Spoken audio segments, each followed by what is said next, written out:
Welcome back to Riding Bikes in San Diego.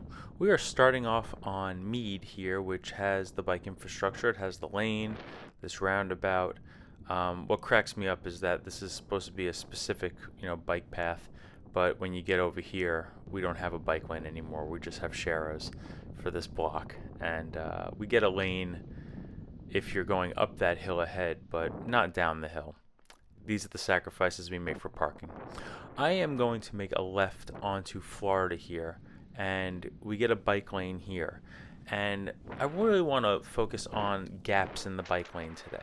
So we're in this door zone bike lane that runs to El Cajon Boulevard, and we're waiting for this light to change, but I gotta tell you, if I were gonna make a right, there's no bike lane. If I was gonna make a left, there's a bike bus lane. But I crossed the street and now we're in sharrows, which, we just have an inconsistency.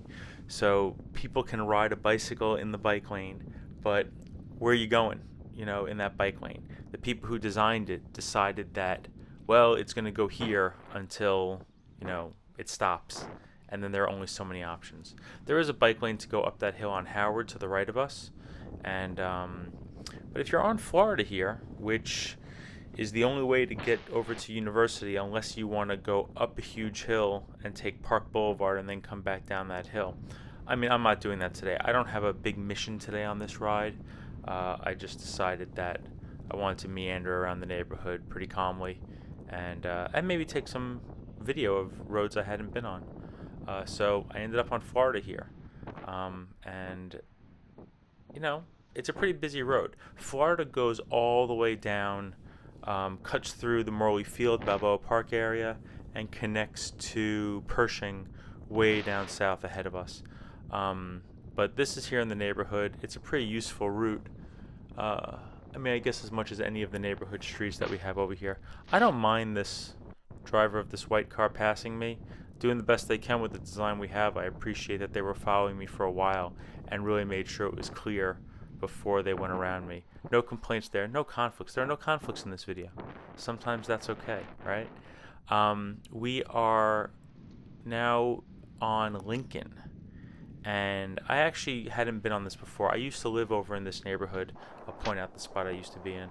But we get this door zone bike lane, and door zone bike lanes aren't great, but it's something. It's better than nothing. I'd rather ride through a street like this with a designated bike lane, even if it's in a door zone, than have nothing at all. Nothing at all means that I feel like drivers would have that much more of an excuse to be impatient. But by the time we get up here to Texas, I used to live right over to the left there behind that bigger building. It was a good spot. That's where I started biking a whole bunch too, because parking is such a nightmare here in North Park that I started walking and biking just about everywhere. And that's my villain origin story for everybody who's hate watching this. Once you cross Texas, we seem to have these door zone bike lanes on both sides of the street. I'm not really complaining about them, but what I don't like is that once we cross this intersection here, it all stops. Once again, we have gaps in the bike lane, right? And I have a feeling that it stops because we have that angled parking on the other side of the street, because they put in a bunch of those duplexes there, those condos, and we needed more parking. They needed more parking. And the city acquiesced to that at the time. And I feel like those were built somewhere like, I don't know, 2010, 11, 12. I seem to recall, maybe 13-ish or so, but it just creates inconsistencies. But this is a pretty calm street anyway. It's a Saturday morning, late morning, and it's pretty chill. This is a street that I think a lot of people drive on when they either live here in the neighborhood or they want to avoid University, which is totally fine. I love that little red building off to the right there. I've always loved that little red building. It's so charming and looks like such a cool spot to hang out. So, I don't know. That building in particular has always interested me. We're on Lincoln. We keep going with it, and I'm slowing it down just because I think that it's a little strange to go from blocks that have it to blocks that don't have it. And I wonder if there's a way those can be consistent. Here, we're back on a road with 2 buffered bike lanes, which is good.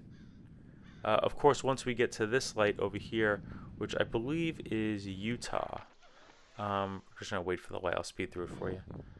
But we get this light, we're on Utah, and we still have the bike lane, but now it's only on, no, it's on both sides. It collapsed by the intersection. And by the way, I don't know if you've noticed, but these intersections have a lot of people who are parked right up to them, and California has that new daylighting law, so people are going to have to stop parking within 20 feet of these intersections, or else there are going to be tickets about it. So this is what bugs me the most, I guess. We cross over Kansas here. I think it's Kansas.